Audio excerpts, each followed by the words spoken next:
صلی علی رسولنا صلی علی محمد صلی علی رسولنا صلی علی محمد صلی علی محمد صلی علی محمد صلی علی محمد صلی علی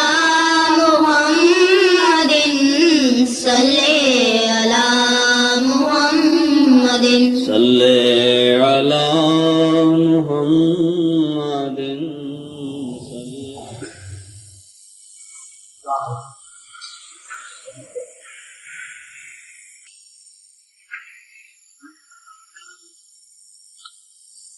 السلام علیکم ورحمۃ اللہ. اذان دے دیں. اللہ اکبر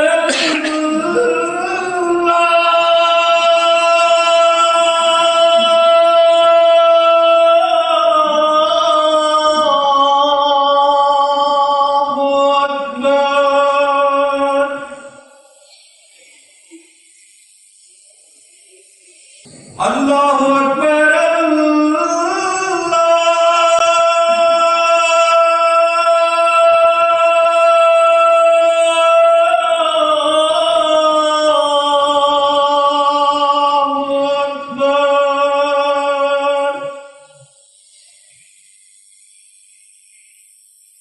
أشهد أن لا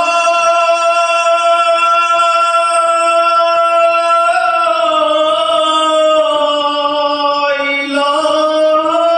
إلا الله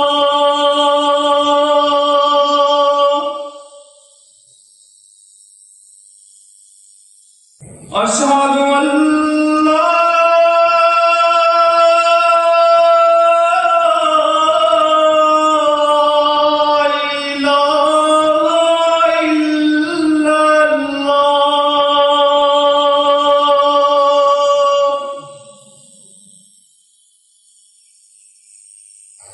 أشهد أن محمدًا رسول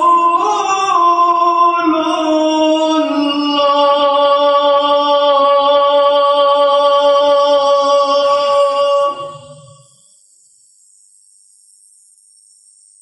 أشهد أن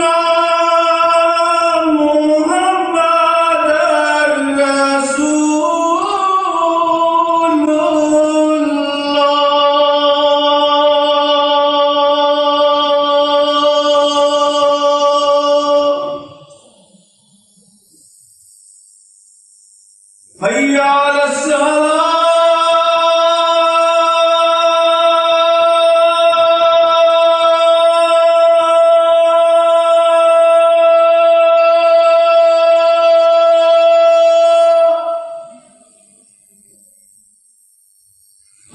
حي على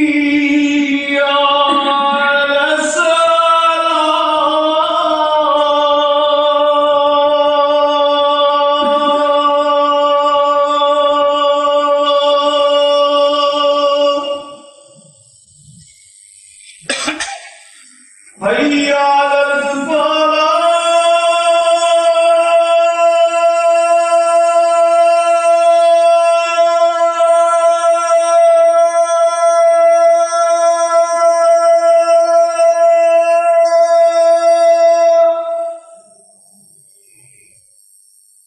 حي على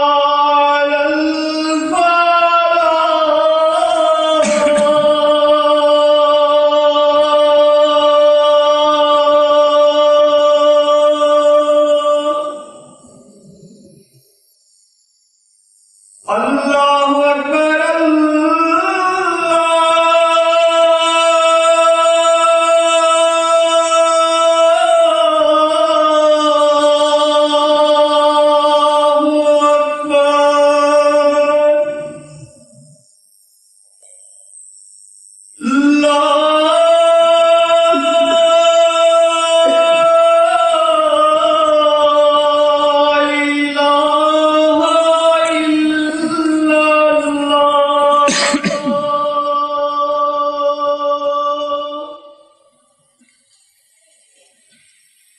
أشهد أن لا إله إلا الله وحده لا شريك له وأشهد أن محمدا عبده ورسوله أما بعد فأعوذ بالله من الشيطان الرجيم بسم الله الرحمن الرحيم الحمد لله رب العالمين الرحمن الرحيم مالك يوم الدين إياك نعبد وإياك نستعين اهدنا الصراط المستقيم صراط الذين أنعمت عليهم غير المغضوب عليهم ولا الضالين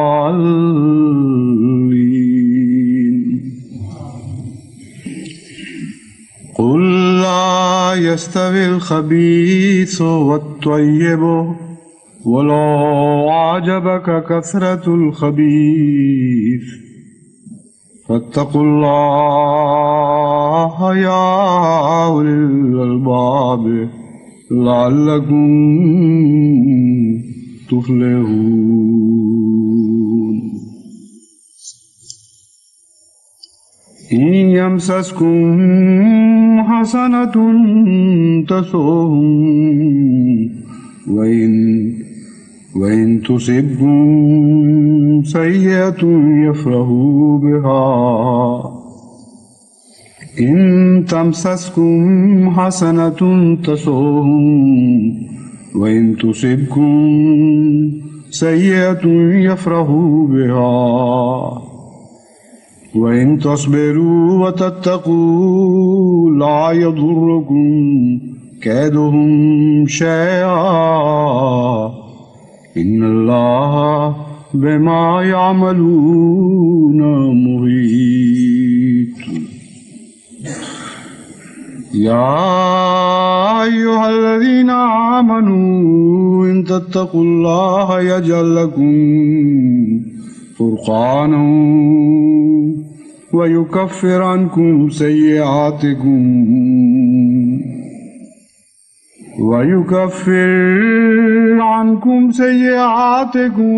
ويغفر لكم والله ذو الفضل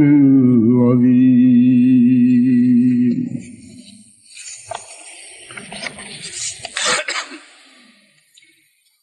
جماعت، اس زمانے میں جس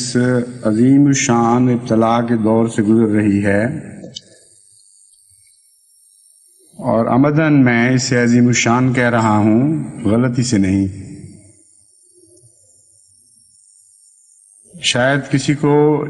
عظیم الشان کی بجائے اس پر دردناک دور کا لفظ کا اطلاق زیادہ مناسب نظر آئے،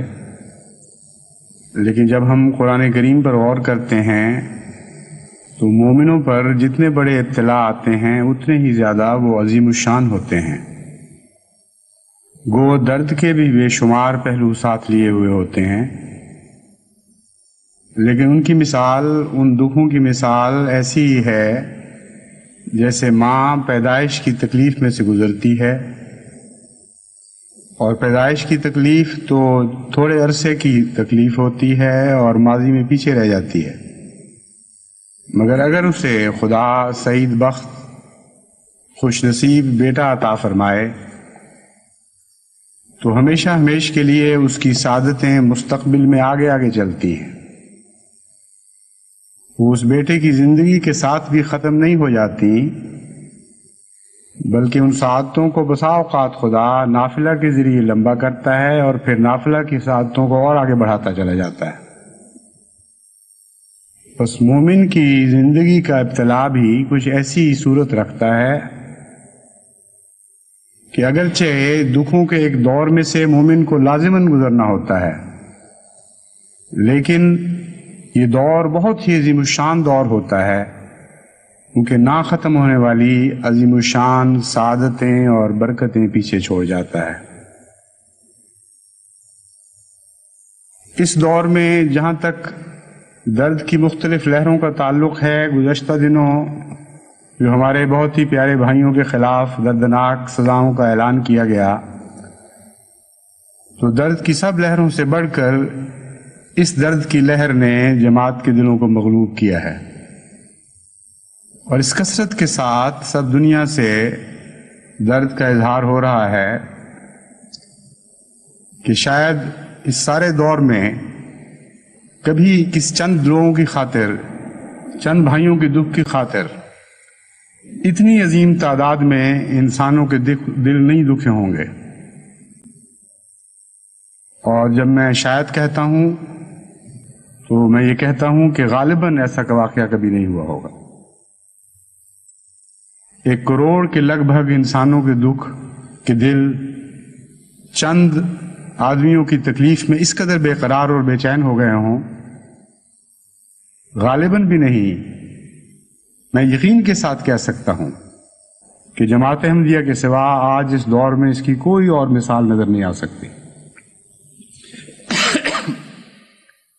درد بھی ایک قوت ہوتا ہے،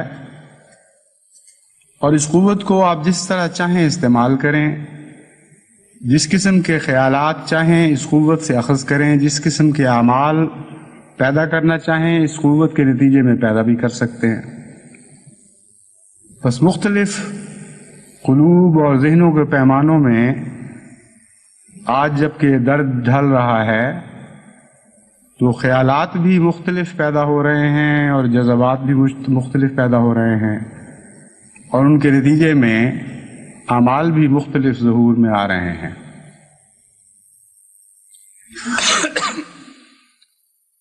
ایک رجحان یہ دیکھا گیا ہے کہ بکثرت احمدیوں کے دل میں یہ خیال پیدا ہو رہا ہے کہ ہمیں عددی اکثریت کب نصیب ہوگی اور عددی غلبہ کب میسر آئے گا۔ یہ درست ہے کہ خدا تعالیٰ الہی جماعتوں سے عددی غلبے کے بھی وعدے فرماتا ہے اور عددی کثرت بھی نصیب فرماتا ہے، لیکن جب ہم قرآن کریم پر غور کرتے ہیں تو خدا کے نزدیک عدد کی کوئی بھی قیمت دکھائی نہیں دیتی۔ عدد کی بجائے خدا کے نزدیک کیفیت کی قیمت ہے، اور کیفیت کی قیمت کا یہ حال ہے کہ بعض دفعہ چند کی خاطر، بعض دفعہ ایک وجود کی خاطر کل عالم کو بھی ہلاک کر دے تو خدا کی قیمت کے، خدا تعالیٰ کے ہاں جو قیمتیں مقرر ہیں اس لحاظ سے کوئی بھی نقصان کا سودا نہیں ہوگا۔ خدا کی اقدار کے پیمانوں کے لحاظ سے یہ فیصلہ بالکل درست اور مناسب ہوگا۔ بس وہ 3 آیات جو تقویٰ کے مضمون سے متعلق میں نے الگ الگ صورتوں سے اخذ کر کے آج آپ کے سامنے تلاوت کی ہیں، ان میں یہی مضمون بیان ہوا ہے، اور انہی حالات کے نتیجے میں ہمیں کیا کرنا چاہیے، ہماری سوچوں کو کون سا رخ اختیار کرنا چاہیے، ہمارے اعمال کو کن صورتوں میں ڈھلنا چاہیے، یہ ساری باتیں قرآن کریم کی ان 3 آیات میں بیان فرمائی گئی ہیں۔ پہلی آیت میں خدا تعالیٰ فرماتا ہے ان تمسسکم حسنتم، میں نے جو پہلے تلاوت کی تھی اس میں اللہ تعالیٰ فرماتا ہے یا ایھا الذین آمنوا، نہیں میں نے دوسری کی تھی، ہاں قل لا یستوی الخبیث والطیب، کہ اے محمد صلی اللہ علیہ وسلم تو یہ اعلان کر دے کہ لا یستوی الخبیث والطیب، کہ خبیث یعنی گندا اور ناپاک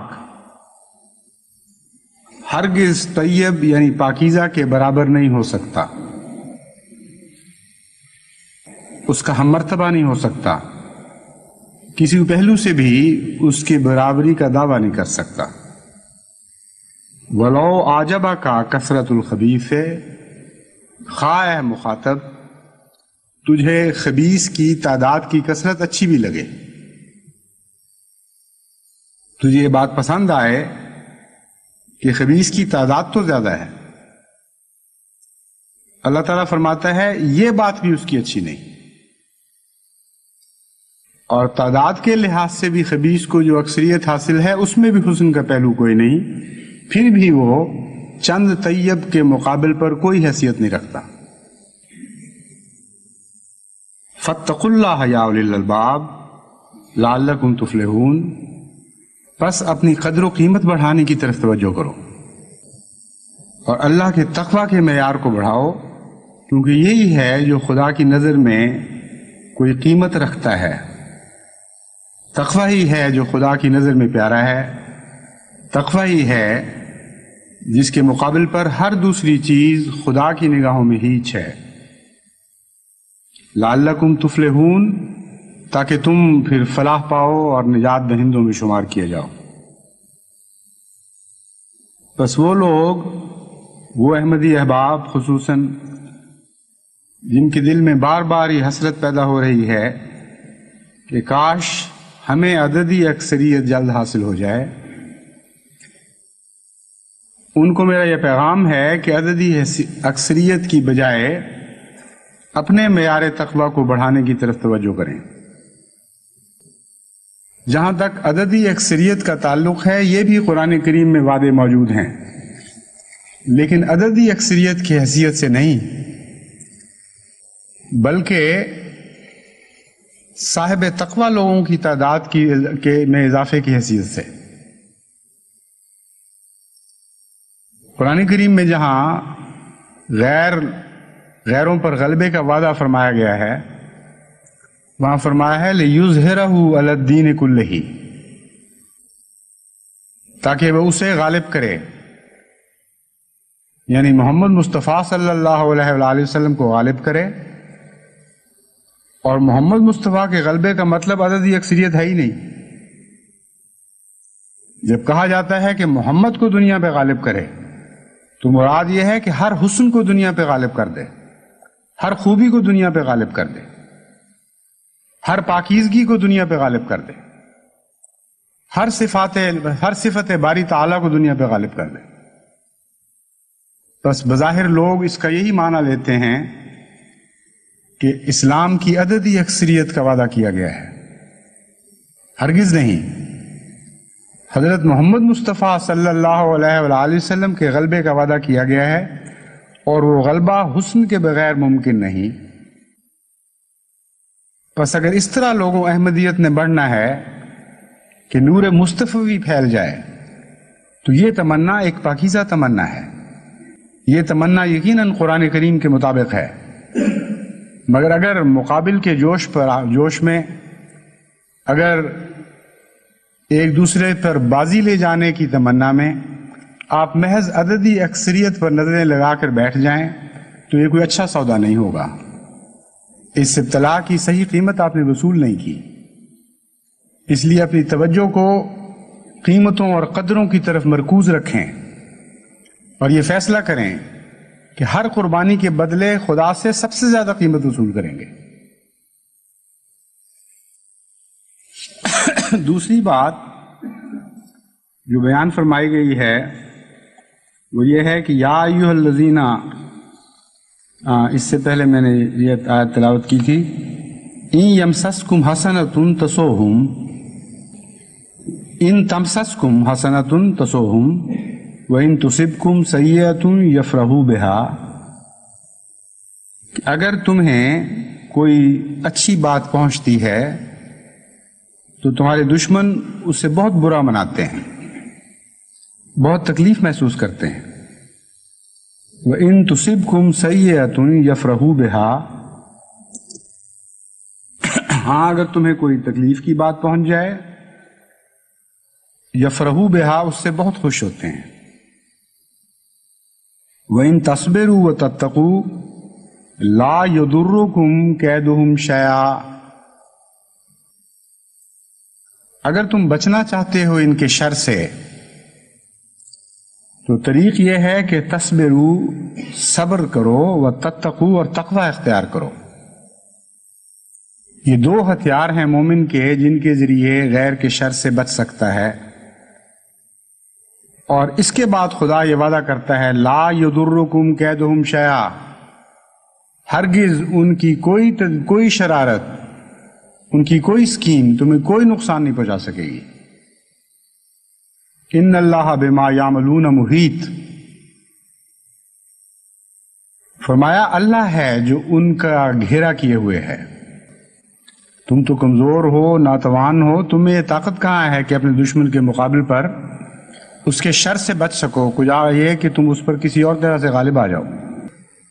تم میں اپنے دفاع کی بھی طاقت نہیں. اس کے باوجود خدا تعالیٰ تمہیں دو ایسے ہتھیار عطا کرتا ہے کہ اگر تم ان کو پکڑ لو تو نہ صرف یہ کہ ان کے شر سے بچ جاؤ گے، بلکہ خدا یہ وعدہ کرتا ہے کہ ان کی ہر تدبیر کو ناکام کر دے گا، ایک ذرہ بھی تمہیں نقصان نہیں پہنچا سکے گی. ان اللہ بما یعملون محیط، دلیل ہے اس بات کی کہ خدا اس بات پر قادر ہے کہ وہ ایسا کر سکے. دلیل یہ ہے کہ ان اللہ بما یعملون محیط، دو طرح سے شر سے بچنے کی تدبیریں کی جاتی ہیں دنیا میں. ایک یہ کہ بعض لوگ قلعہ بند ہو جاتے ہیں اور ان کی حفاظت کی دیواریں ان کو گھیرے میں لے لیتی ہیں، اور عام طور پر کمزور جب بچتے ہیں تو اسی طرح بچتے ہیں. اور ایک اس کے برعکس یہ تدبیر ہوتی ہے کہ شرارت کو گھیرے میں لے لیا جائے اور اس کی ناکہ بندی کر دی جائے. چنانچہ آج کل کے زمانے میں جو کوارنٹائن کی اصطلاح نکلی ہے، یہی وہ طریق ہے جو اختیار کیا جاتا ہے. غالب قومیں اور فہم والی قومیں اس نتیجے پہ پہنچی ہیں کہ بدی کے گھیرے میں لے لو. اب جب کہ تمہیں غلبہ حاصل ہے، تمہیں قوت حاصل ہے، پیشتر اس کے کہ بدی اپنی حد سے باہر نکل جائے اور تمہیں مغلوب کرنے کا احتمال پیدا ہو جائے، اس سے پہلے بدی کو گھیرے میں لے لو. چنانچہ یہ تدبیر بہت ہی مؤثر ہے حفظ ما تقدم کے طور پر. اس سے بہتر اور اس سے زیادہ یقینی کام کرنے والی اور کوئی تدبیر نہیں. چنانچہ اللہ تعالیٰ نے اس دوسری تدبیر کا ذکر فرمایا ہے تمہیں وہ گھیرے میں کیا لیں گے، ہم ان کو گھیرے میں لیے بیٹھے ہیں، ہم ان کی ہر عمل کو گھیرے میں لیے بیٹھے ہیں. ایک عمل بھی ہمارے احاطہ تقدیر سے باہر نہیں ہے ان کا. پھر کیسے ان کو اجازت ہوگی کہ وہ اچھل کر خدا کی تقدیر سے باہر آ کر تمہیں گناہ پہنچا سکیں. اور محیط کا ایک معنی ہے پارا پارا کر دینا، ٹکڑے ٹکڑے کر دینا. تو دوسرے معنی اس کا یہ ہوئے کہ اللہ تعالیٰ ان کی ہر تدبیر کو صرف گھیرے میں ہی نہیں لیے ہوئے، ہر تدبیر کو پارا پارا کر دے گا اور ہر تدبیر کو ناکام کر دے گا. تو جہاں تک اس ابتلا کے دور میں تمناؤں کا تعلق ہے، قرآن کریم آپ کی تمنائیں بھی درست کرتا ہے، آپ کا قبلہ درست فرماتا ہے اور بتاتا ہے کہ کثرت کی تمنا نہ کرو. یہ تمنا کرو کہ نیکی غالب آئے اور تقوی غالب آئے اور پاکیزگی غالب آئے اور تمام دنیا میں محمد مصطفیٰ صلی اللہ علیہ وآلہ وسلم کا غلبہ ہو. دوسرا یہ بیان فرماتا ہے کہ بچنے کا طریق، خاص طور پر ایسے دور میں جب کہ شرارت کثرت میں ہو، کیونکہ خبیث کو کثرت ہو تبھی وہ اچھلتا ہے اور تبھی وہ زیادتیوں پر اترتا ہے. تو فرمایا خبیث کا جہاں تک خبیث کے شر کا تعلق ہے، ہم تمہیں ایسے بچنے کے طریق بتا دیتے ہیں کہ ان کے بعد اس کا شر تمہیں نہیں پہنچ سکے گا، بلکہ خدا تمہاری طرف سے ان کا مقابلہ کرے گا اور ان کی ہر تدبیر کو ناکام کر دے گا اور پارا پارا کر دے گا۔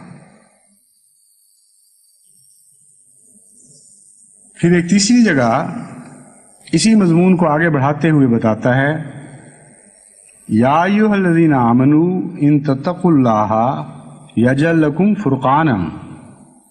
ویکفر عنکم سیئاتکم ویغفر لکم واللہ ذو الفضل العظیم۔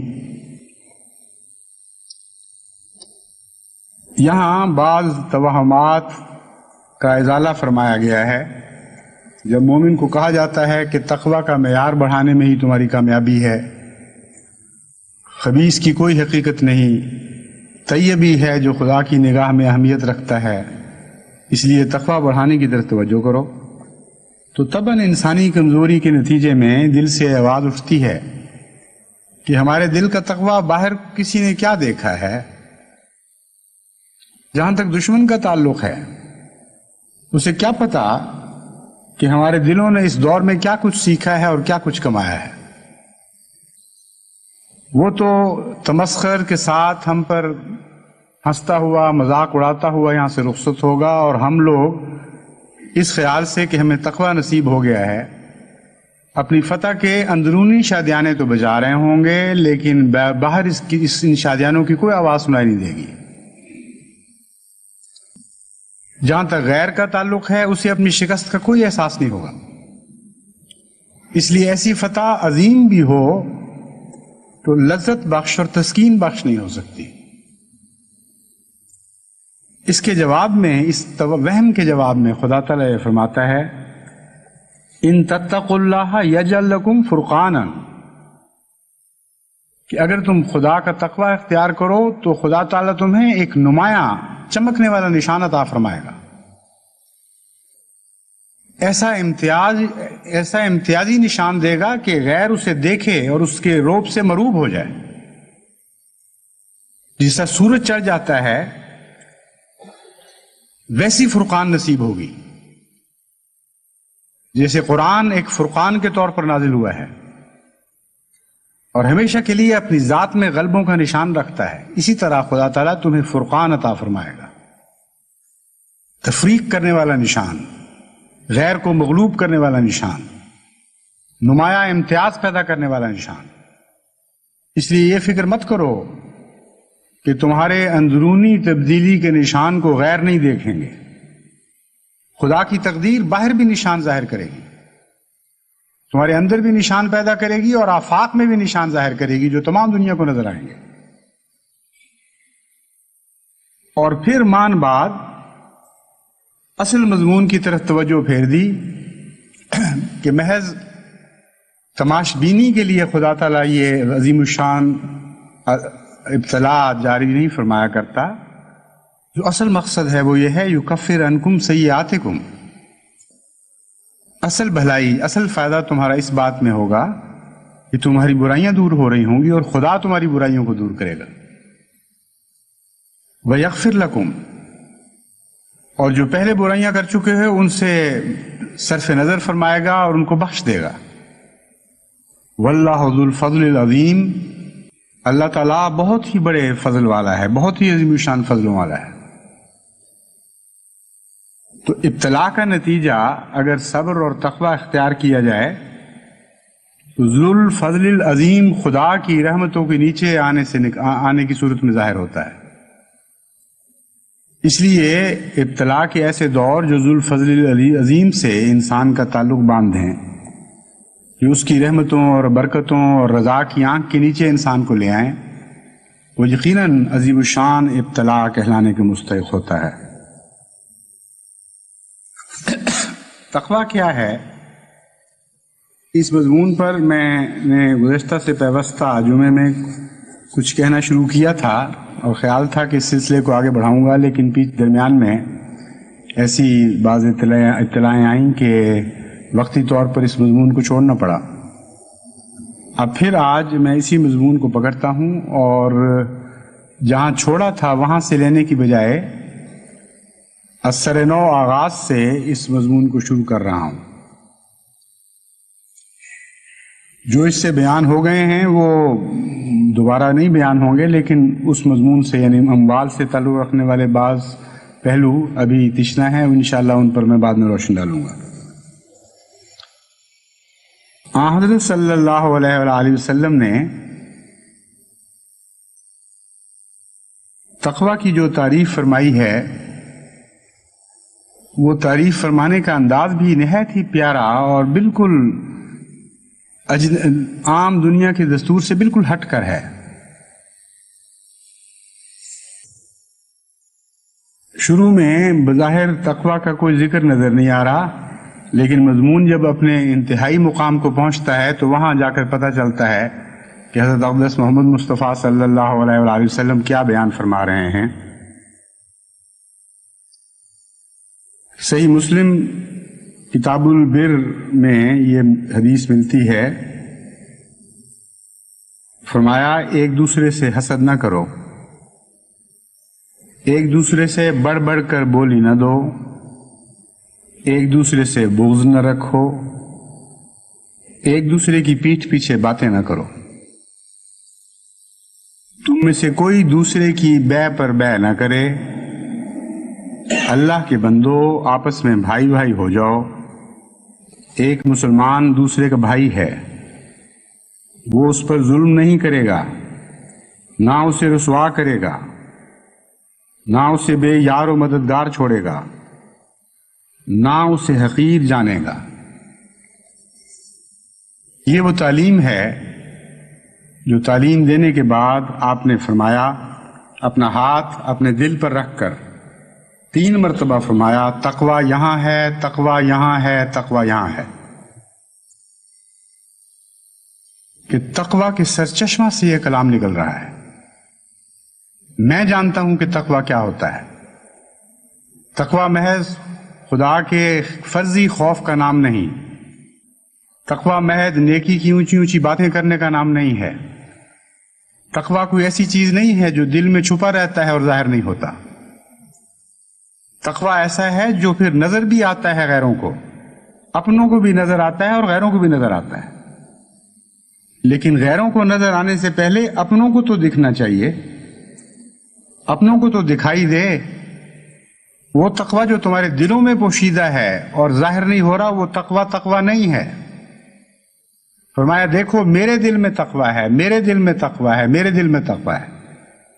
اور اس کے نتیجے میں یہ اعمال مجھ سے ظاہر ہو رہے ہیں۔ بس تم جو تقوی کا دعویٰ کرنے والے لوگ ہو، اگر ان اعمال سے خالی ہو تو پھر تقوی کی باتیں محض ریا کی باتیں، دھوکے کی باتیں ہیں، اس سے زیادہ ان کی کوئی حیثیت نہیں ہے۔ ایک دوسرے سے حسد نہ کرو، ایک دوسرے سے بڑھ بڑھ کر بولی نہ دو، ایک دوسرے سے بغض نہ رکھو، ایک دوسرے کی پیٹھ پیچھے باتیں نہ کرو۔ کتنے ہیں ہم میں سے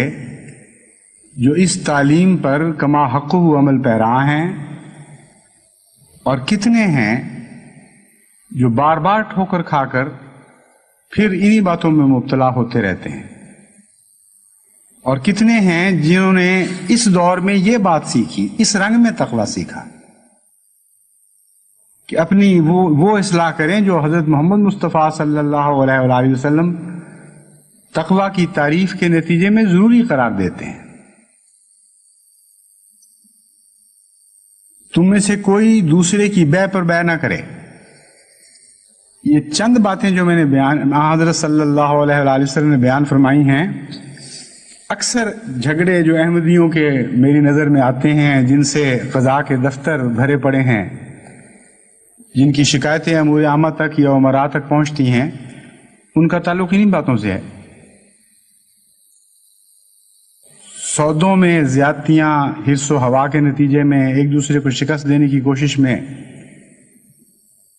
اور جیسا کہ حضرت اقدس محمد مصطفیٰ صلی اللہ علیہ وآلہ وسلم نے فرمایا، بھائی بھائی ہو جاؤ۔ ایک مسلمان دوسرے کا بھائی ہے، اس سے مسلمانوں کے اندر جو نیکی کی روح حضور صلی اللہ علیہ وآلہ وسلم دیکھنا چاہتے ہیں، اس کی اعلیٰ تعریف فرما دی۔ اس لفظ کو، اس فقرے کو بھلا کر ایک عام انسان کو یہ سمجھ نہیں آ سکتی کہ ایک آدمی بیع کر رہا ہے، مجھے اچھا موقع ملا ہے، میں اس خفیہ طور پر اس سے بڑھ کر بات کیوں نہ کر لوں، کیوں نہ اس سودے کے اندر داخل ہو کر اسے اپنا لوں، اس میں کیا نقصان کی بات ہے؟ وہ بھی سودا کر رہا ہے، اس کی ملکیت نہیں، میں بھی سودا کر رہا ہوں، میری ملکیت نہیں ہے، ایک تیسرا شخص ہے، اس کا فائدہ ہی ہوگا، اس کو کچھ زیادہ پیسے مل جائیں گے۔ انسانی نفس عام دنیا کے معیار تقویٰ کے مطابق اس کو کوئی بھی ایسی بات نہیں دکھاتا جو معیوب ہو، بلکہ اس کو بہتر حسین کر کے دکھاتا ہے کہ ہاں بڑی اچھی بات ہے، ایسا کر لو۔ لیکن بھائی بھائی نے جا کر سارا مسئلہ، سارا معاملہ کھول دیا، ہر بات کی وضاحت فرما دی۔ دو سگے بھائی جو ایک دوسرے سے پیار کرنے والے ہوں، وہ ایک دوسرے سے اپنے سودے چھپایا تو نہیں کرتے، وہ وہم بھی نہیں کر سکتے کہ ایک بھائی کسی دوسرے سے کوئی سودا کر رہا ہو اور دوسرا بھائی مخفی طور پر جا کے اس سے بڑھ کر بولی دے کے اس کے سودے کو اپنا لے۔ جب بھائی بھائی کے نقطۂ نگاہ سے دیکھیں تو اتنی اخلاق سے گری ہوئی اور کمینی حرکت نظر آتی ہے کہ خاندان کے ماحول میں یہ سوچا بھی نہیں جا سکتا۔ بس حضرت اقدس محمد مصطفیٰ صلی اللہ علیہ وآلہ وسلم نے جب اپنے سینے پہ ہاتھ رکھا، اپنے دل کی طرف اشارہ فرمایا اور فرمایا تقویٰ یہاں ہے، تقویٰ یہاں ہے، تقویٰ یہاں ہے، تو مراد یہ تھی کہ اخلاق کے جو گر میں تمہیں سکھا رہا ہوں وہ میرے دل کے تقویٰ سے وابستہ ہے، میرے دل کے تقویٰ سے مناسبت رکھتے ہیں۔ دنیا کے بھلے آدمیوں کے ساتھ شاید ان کو تمہیں ان میں کوئی مناسبت نظر نہ آئے، عام انسان کے معیار کے مطابق تم شاید یہ سمجھو کہ زیادہ بلند اور بے وجہ کا معیار مقرر کیا گیا ہے، لیکن یاد رکھنا جو تعلیم میں تمہیں دیتا ہوں وہ اپنے دل کے تقویٰ کی لحاظ سے تعلیم دیتا ہوں۔ اگر میرے جیسا بننا چاہتے ہو، اگر مجھ سے محبت کرتے ہو، اگر میری غلامی کا دعویٰ ہے تو پھر مجھ سے تقویٰ سیکھو، غیروں سے نہ تقویٰ سیکھو۔ وہ مذاہب جو ماضی کے قصے بن چکے ہیں، وہ انبیاء جو پرانے زمانوں میں کھوئے گئے، ان کے تقویٰ کی تعلیم ان کے دلوں سے تعلق رکھتی تھی۔ اب آئندہ آنے والے زمانے میں تقویٰ کی تعلیم محمد مصطفیٰ صلی اللہ علیہ وآلہ وسلم کے دل سے تعلق رکھنے والی ہوگی، اور ان دونوں میں یقیناً ایک نمایاں فرق ہے۔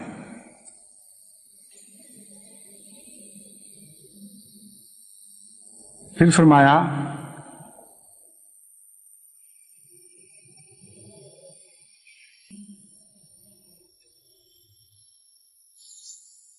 بحسب امرئ من الشر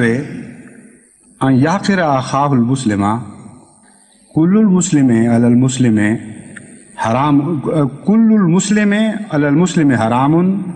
دمہ و مالہ و عرضہ، کہ ایک شخص کے لیے، اس کی ہلاکت کے لیے یہ شر بہت کافی ہے کہ وہ اپنے بھائی مسلمان کو تحقیر کی نظر سے دیکھے اور سب گناہوں سے بچا بھی ہوا ہو۔ اگر یہ نقص بھی کسی میں ہو کہ وہ اپنے بھائی مسلمان کو حقارت اور تذلیل کی نظر سے دیکھتا ہے، تو فرمایا اس کی ہلاکت کے لیے بس یہی کافی ہے۔ کل المسلم علی المسلم حرام، مسلمان کی ہر چیز دوسرے مسلمان پر حرام ہے، یعنی بلا اجازت تصرف حرام ہے۔ فرمایا دمہ و مالہ و عرضہ، اس کا خون بھی حرام ہے، اس کا مال بھی حرام ہے، اس کی عزت بھی حرام ہے۔ اب جتنے بھی جھگڑے ہیں انسانی معاشرے میں، اس خلاصے سے باہر اس کو نکال ہی نہیں سکتے آپ۔ تمام اختلافات کی جڑیں ان تین باتوں میں ہیں، دم میں، مال میں اور عرض میں۔ فرمایا یہ تین باتیں ایک مسلمان کی دوسرے مسلمان پر میں حرام کر رہا ہوں، اور اگر یہ حرام ہو جاتی ہیں تو پھر یہ سوسائٹی لازماً جنت بن کے رہے گی، پھر مسلمان کے لیے جہنم کا تصور ہی باقی نہیں رہتا۔ بس اگر یہ تصورات موجود ہیں، اگر یہ تکلیفیں دکھائی دے رہی ہیں، تو لازماً تقوی کی ان جڑوں میں کہیں کوئی نقص ہے، اور وہ تقوی نہیں ہے آپ کے اندر جو محمد مصطفیٰ صلی اللہ علیہ وآلہ وسلم کے مبارک مقدس دل سے پھوٹتا تھا۔ حضرت مسیح موعود علیہ الصلوۃ والسلام فرماتے ہیں متقی بننے کے واسطے یہ ضروری ہے کہ بعد اس کے کہ موٹی باتوں جیسے زنا، چوری، تلف حقوق، ریا، عجب، حقارت، بخل کے ترک میں پکا ہو، تو اخلاق رذیلہ سے پرہیز کر کے ان کے بالمقابل اخلاق فاضلہ میں ترقی کرے، لوگوں سے مروت، خوش خلقی، ہمدردی سے پیش آوے، خدا تعالیٰ کے ساتھ سچی وفا اور صدق دکھلاوے، خدمات کے مقام محمود تلاش کرے۔ بڑا عظیم الشان ایک فکرہ ہے، بہت ہی پیارا، خدمات کے مقام محمود تلاش کرے۔ خدمت میں تو انسان بظاہر گرتا ہے اور نیچے ہو کر خدمت کرتا ہے، اور مقام محمود وہ ہے جو سب سے اونچا مقام قرآن کریم وعدہ فرماتا ہے کہ اس کے خدا کے اپنے پیاروں کو عطا فرماتا ہے۔ تو فرمایا خدمتوں کے بھی بعض مقام محمود ہیں،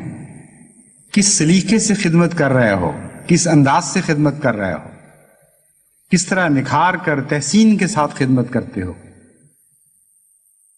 اس سے تمہیں مقام محمود نصیب ہوگا۔ بس جو خدمتوں کے مقام محمود نہیں پاتا اسے دوسرے مقام محمود کا خیال ہی چھوڑ دینا چاہیے۔ ہر مقام محمود کے ساتھ ایک تعلق رکھنے والی خدمت کا بھی مقام محمود ہے۔ خدا کی راہ میں چندہ دینے والے لاکھوں کروڑوں ہیں، لیکن ضروری نہیں کہ ہر چندہ اگر مقدار میں برابر ہو تو مرتبے میں بھی برابر ہو۔ یہاں خدمت کا مقام محمود ہے جو فیصلہ کرتا ہے اور فرق کر کے دکھاتا ہے۔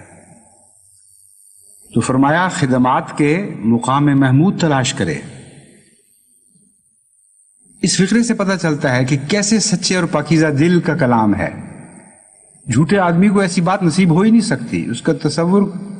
ان باتوں کے قدموں کو بھی نہیں چھو سکتا کبھی۔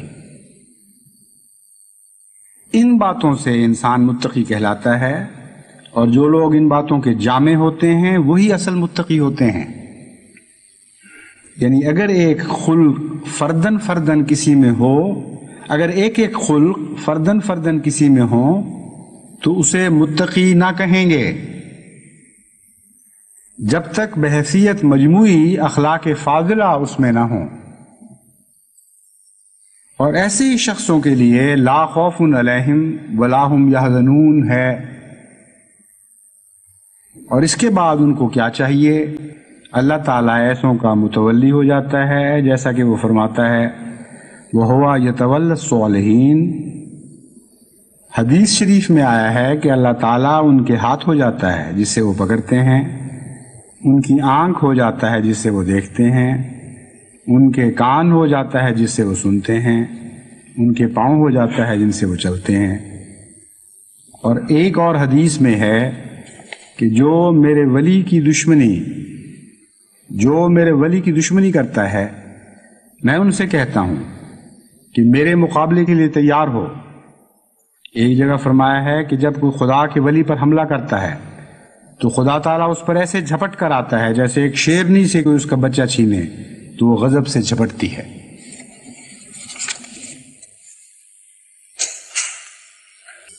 پھر فرمایا تقوی کی حالت میں دو زمانے متقی پر آتے ہیں، ایک ابتلاء کا زمانہ، دوسرا استفاء کا زمانہ۔ ابتلاء کا زمانہ اس لیے آتا ہے کہ تا تمہیں اپنی قدر و منزلت اور قابلیت کا پتہ چل جائے اور یہ ظاہر ہو جائے کہ کون ہے جو اللہ تعالیٰ پر راست بازوں کی طرح ایمان لاتا ہے۔ اس لیے کبھی اس کو وہم اور شکوک آ کر پریشان دل کرتے ہیں، اس لیے کبھی اس کو وہم اور شکوک آ کر پریشان دل کرتے ہیں، کبھی کبھی خدا تعالیٰ ہی کی ذات پر اعتراض اور وہم پیدا ہونے شروع ہو جاتے ہیں۔ صادق مومن کو اس مقام پر ڈرنا اور گھبرانا نہ چاہیے، بلکہ آگے ہی قدم رکھے۔ کسی نے کہا ہے عشق اول سرکش و خونی بود، تا گریزد ہر کے بیرونی بود، کہ دیکھو عشق شروع میں بڑا باغی اور خونی دکھائی دیتا ہے، اس لیے کہ تاکہ ہر وہ شخص جو کوچہ عشق سے تعلق نہیں رکھتا، جو اس شہر کا باشندہ نہیں ہے، یعنی اس شہر میں بسنے کے لائق نہیں ہے، ایسا بیرونی شخص ان باتوں کو دیکھ کر گریز پا ہو جائے اور بھاگ جائے اس کوچے سے۔ اس لیے یہ دکھاوے کی سرکشی ہے اور دکھاوے کا خونی ہے۔ حقیقت میں عشق تو ہر لذت کی آماجگاہ ہے۔ پھر فرماتے ہیں شیطان پلید کا کام ہے کہ وہ راضی نہیں ہوتا جب تک کہ اللہ تعالیٰ کی ذات سے منکر نہ کرا لے، اور رسول اللہ صلی اللہ علیہ وآلہ وسلم کی رسالت سے روح گردان نہ کر لے۔ وہ وساوس پر وساوس ڈالتا رہتا ہے۔ لاکھوں کروڑوں انسان انہی وسوسوں میں مبتلا ہو کر ہلاک ہو رہے ہیں اور کہتے ہیں کہ اب کر لیں پھر دیکھا جائے گا، باوجود اس کے کہ انسان کو اس بات کا علم نہیں کہ ایک سانس کے بعد دوسرا سانس آئے گا بھی یا نہیں۔ لیکن شیطان ایسا دلیر کرتا ہے کہ وہ بڑی بڑی جھوٹی امیدیں دیتا اور سبز باغ دکھاتا ہے۔ شیطان کا یہ پہلا سبق ہوتا ہے، مگر متقی بہادر ہوتا ہے، اس کو ایک جرت دی جاتی ہے کہ وہ ہر وسوسے کا مقابلہ کرتا ہے۔ اسی لیے یقیمون الصلاۃ فرمایا، یعنی اس درجہ میں وہ ہارتے اور تھکتے نہیں، اور ابتدا میں انس اور ذوق اور شوق کا نہ ہونا ان کو بے دل نہیں کرتا۔ وہ اسی بے ذوقی اور بے لطفی میں بھی نماز پڑھتے رہتے ہیں، یہاں تک کہ سب وساوس اور اوہام دور ہو جاتے ہیں، شیطان کو شکست ملتی اور مومن کامیاب ہو جاتا ہے۔ غرض متقی کا یہ زمانہ سستی کا زمانہ نہیں ہوتا، بلکہ میدان میں کھڑے رہنے کا زمانہ ہوتا ہے، وساوس کا پوری مردانگی سے، وساوس کا پوری مردانگی سے مقابلہ کرے۔ پھر آپ فرماتے ہیں اللہ تعالیٰ فرماتا ہے من عاد لی ولیا فقد آذنتہ بالحرب، جو شخص میرے ولی کا مقابلہ کرتا ہے وہ میرے ساتھ مقابلہ کرتا ہے۔ یہ حدیث قدسی ہے۔ اب دیکھ لو کہ متقی کی شان کس قدر بلند ہے اور اس کا پایہ کس قدر عالی ہے، جس کا قرب خدا کی جناب میں ایسا ہے کہ اس کا ستایا جانا خدا کا ستایا جانا ہو تو خدا اس کا کس قدر معاون و مددگار ہوگا۔ لوگ بہت سی مصائب میں گرفتار ہوتے ہیں لیکن متقی بچائے جاتے ہیں، بلکہ ان کے پاس جو آ جاتا ہے وہ بھی بچایا جاتا ہے۔ مصائب کی کوئی حد نہیں، انسان کا اپنا اندر اس قدر مصائب سے بھرا ہوا ہے اس کا کوئی اندازہ نہیں۔ امراض کو ہی دیکھ لیا جاوے کہ ہزارہا مصائب کے پیدا کرنے کو کافی ہیں، لیکن جو تقوی کی قلعہ میں ہوتا ہے وہ ان سے محفوظ ہے، اور جو اس سے باہر ہے وہ ایسے جنگل میں ہے جو درندہ جانوروں سے بھرا ہوا ہے۔ بس اس دور میں جو سب سے بڑا مال غنیمت آپ حاصل کر سکتے ہیں، سب سے بڑی فتح جو حاصل کر سکتے ہیں،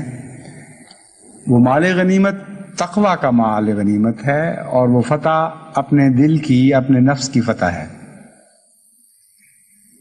اور یہی وہ اندرونی فتح ہے جو بیرونی فتح میں منتج ہوا کرتی ہے۔ یہی اندرونی غلبہ ہے جو بیرونی غلبوں میں تبدیل ہوا کرتا ہے۔ پس وہ جو بظاہر سچے دل سے اپنے بھائیوں کی تکلیف میں رو رہے ہیں اور دکھ محسوس کر رہے ہیں، اگر وہ ان کی خاطر اپنے اندرونے میں پاک تبدیلی پیدا نہیں کرتے، اگر وہ ان کی خاطر اپنی روش میں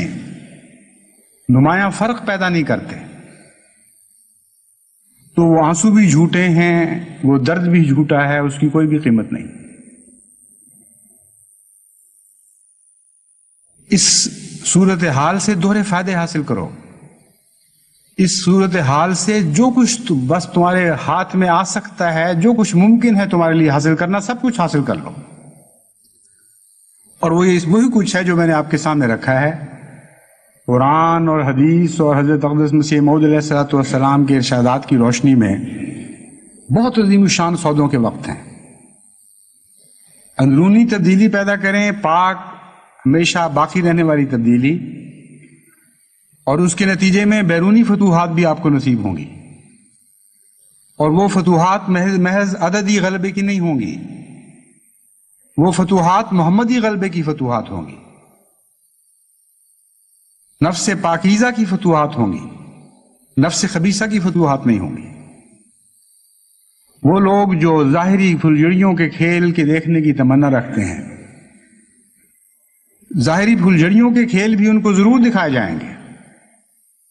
ضرور شادیانے بجیں گے احمدیت کی فتح کے. لیکن میں آپ کو یقین دلاتا ہوں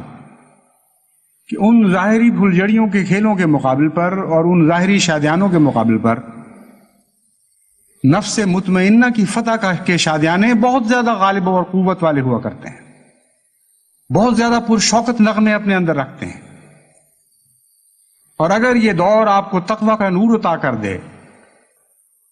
تو یہ وہ پھلجھڑیاں ہیں جن کے مقابل پر اور کوئی پھلجھڑی نہیں ہے.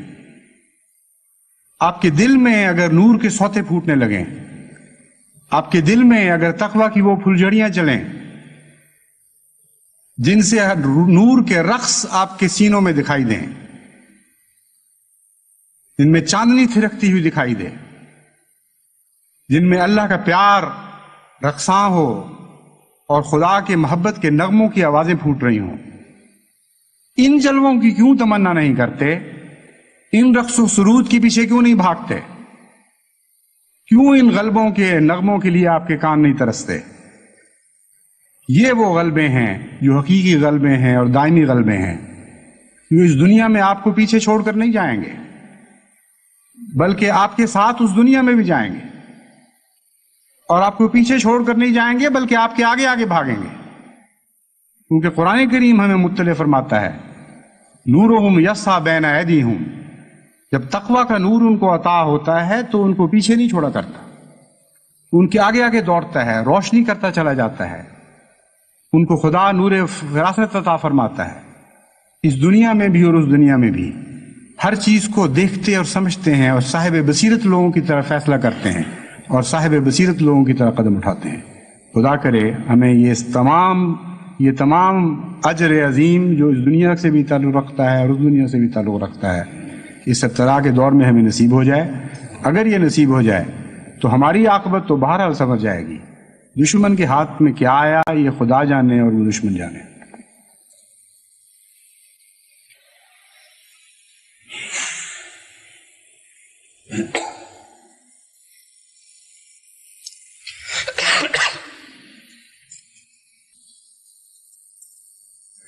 الحمد للہ نحمده ونستعینه ونستغفره ونؤمن به ونتوکل علیہ ونعوذ باللہ من شرور انفسنا ومن سیئات اعمالنا من يهده الله فلا مضل له ومن يضلله فلا هادي له ونشهد أن لا إله إلا الله وحده لا شريك له ونشهد أن محمدا عبده ورسوله. غالباً اعلان کیا جا چکا ہوگا، اب چونکہ دن لمبے ہو گئے ہیں پھر، اس لیے سردیوں کے عذر کے نتیجے میں جو نماز ظہر جمعہ کے ساتھ عصر جمع کی جاتی تھی وہ آج سے بند ہے. آج نمازیں الگ الگ ہوں گی، اس لیے نوجوان خصوصاً مطلع رہیں کہ وہ اپنی سنتیں پوری کریں جمعہ کے بعد. عباد اللہ رحمکم اللہ،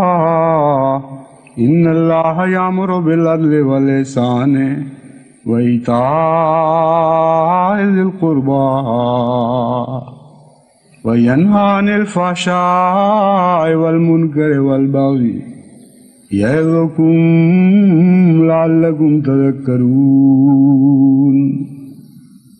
اذكروا الله يذكركم وادعوه يستجب لكم ولذكر الله أكبر